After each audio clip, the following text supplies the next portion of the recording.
Well, with me is Brendan O'Friel, and we've got him in on actually another subject which we'll be seeing on MTTV, but I couldn't resist not asking you for some feedback on your thoughts. I should mention that you were the governor of Strangeways and Risley and all sorts of things, but Strangeways prison, they've been the governor there, and there was a TV documentary made then, but not in your time. It was before you took over, so let's get that sorted out. But you must have watched with interest the best little prison in Britain, on ITV. I mean, okay, your overall comments on the programme, first of all. Well, let me say, first of all, I haven't seen programmes 1 and 2, I've just seen programme 3. Right. So we were out singing in the rain on one, and we were out at a restaurant on the other. I'm surprised you didn't record it or watch it. No, I've just seen the one. Okay. So it's just simply based on the one.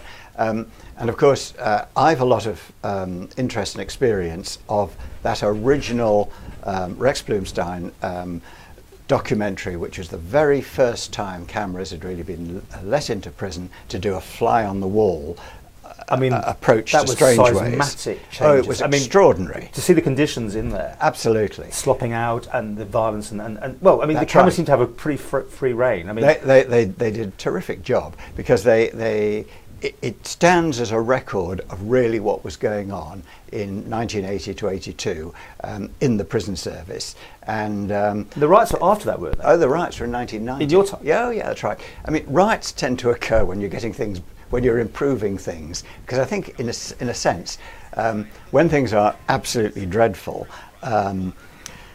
there's less scope for disturbances. When things start to improve and the whole thing starts to move, then I think probably one of the things we didn't actually think about was this may make the place a little bit more unstable. But at the time of the riots, of course, Strangeways was improving a great deal. I mean, it was still a dreadful conditions and the rest of it, but it was so much better than it had been. So let's come on to the best little prison. First of all, aren't the shots of the island remarkable? And I'm sure publicity-wise for the island, the framing of that programme must be really good, and I'm delighted to see that. It's like a little tourist boarding film inside something else, isn't it? That's right. The prison itself, I've been round it, and it's a very interesting design. There's a great deal more scope. When you look back to what we had originally in Douglas and Victoria Road, and of course before that at Castle Rushen on the island, I mean, the conditions, the opportunities are so much better. It's a nice, small, modern prison. Most people that I've talked to, and I've talked to a number of people about their immediate reactions, tend to say, oh, doesn't it look very cushy there, you know, look, they've got lovely beds and they've all got a room and this, that and the other. What they forget is that the punishment of imprisonment is losing your liberty. You can't go home. You can't go home, you can't choose what you do, you've got to stick within what at the end of the day is quite a rigorous regime, because you can't do what you want. There's another aspect to it as well.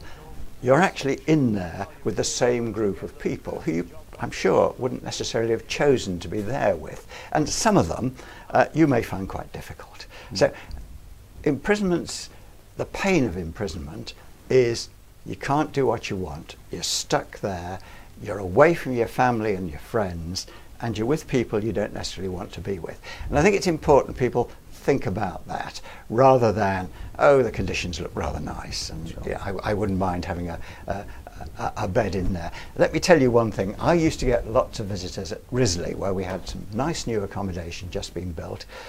Used to take parties around and all the rest of it. And at the end I would say, we've got 1 or 2 spare beds. If anybody would like to, you know, try it for a night. I never got a taker. Really? So everybody who's talking about, you know, it's all very cushy, don't actually think they'd be coming along to the front gate and knocking and saying... I've stayed a night in that. We had a social media thing. That's right. I must admit, it's quite interesting, because when the door locks, yes, that's when you get hit. It's home. That's it for the night. You're not going anywhere. Although, you know, we had special circumstances. Would you let the cameras in if you were doing a programme? I think it's a very good thing to be as open as you can. It's actually quite difficult in a small prison like the Isle of Man prison, where an awful lot of people will be known to the islanders at any rate, how far you can protect their privacy, how far they're willing to appear on camera, and you've also got to be a bit careful that the cameras don't, people don't just play up for the cameras, that you get a genuine view of what's going on rather than something that's sort of set up. You haven't answered the question. Would you let cameras in? Or I've always let cameras in. Well, would you have loads of conditions, or if you can even have conditions? I mean, depends. You negotiate with anybody who's coming in. I think the governor's done the right thing, letting cameras in. I'm sure he's at the moment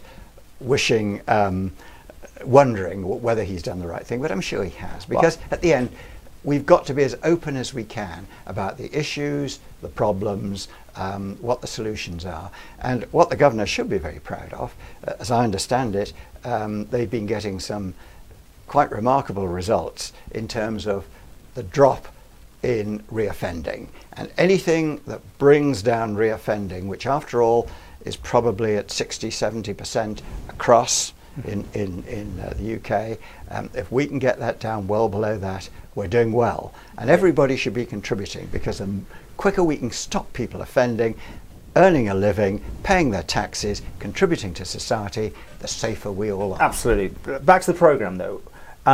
It's there as entertainment, isn't it? I mean, everyone knows that they're making stars, and I use that term very loosely, because people want, in reality TV, to feel something with that person, be it a bad person, a good person. And certainly some of the people who staff are clearly going to come out of this with a potential to open a fatal tooth if they're not careful, if they want to. I mean, you with me? Isn't that a dangerous thing, that they are playing to the cameras to some degree by the very nature of the producer wants something, the director wants something? Indeed, but having said all that, those original programmes that started to open the prison service up, starting with the Strangeways set, I think did a huge amount for public education. And yes, there's got to be a certain amount of getting people's interest, but a lot of this is really public education, to get people thinking about these issues and to encourage them to support sensible solutions to these problems, because they're big problems.